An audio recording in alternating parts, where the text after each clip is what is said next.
Դեկտեմբերի 9-ն է։ 1-2 օր առաջ ներքին գործեր նախարարության ոստիկանության համայնքային ոստիկանության գլխավոր վարչության Շենգավիթի բաժնի ծառայողները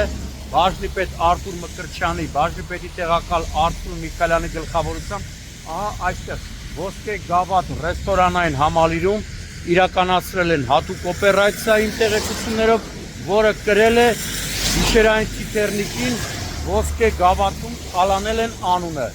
Շենգավիթի ոստիկանները հերթական օպերատիվ տեղեկություններն են ստացել, որ Երևանում բնակվող մի աղջկա, մի քաղաքացի, ով եղել է ջիպ մակնիշի ավտոմեքենայով, ժամանել են նշված ռեստորան, որտեղ ժամանակ անցկացնելուց հետո այդ աղջիկը գարեջուր է խմել, ապա քնել է։ Մի քանի ժամ անց արթնացել եւ նկատել է, որ իրեն թալանել են։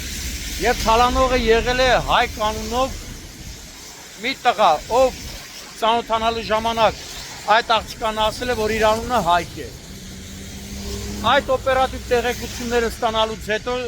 Շենգավիթի ոստիկանները պարզում են, որ իրականում ոչ թե Հայկ է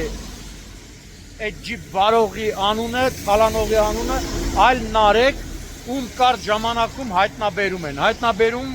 եւ տեղափոխում են ոստիկանության Շենգավիթի բաժին, որտեղ էլ փաստերի ճնշման տակ նա խոստովանում է, որ ինքն է այդ արարքը կատարել։ Նրա վերաբերյալ փաստաթղթեր են կազմվում Շենգավիթի ոստիկանությունում եւ այն փոխանցվում է Հայաստանի քննչական կոմիտեի Երևան քաղաքի քննչական վարչության Շենգավիթի քննչական բաժին, որտեղ անձնական ունեցվածքի գողություն հատկանիշներով նախաձեռնվել է քրեական վարույթ։ Իմ տեղեկություններով Նարեկը, ով այդ աղջկա մոտ ներկայացել է Հայկ, ոչ միայն խոստովանել է, այլև հայտնել է, որ այդ աղջիկը գիշերային Տիտերնիկ է։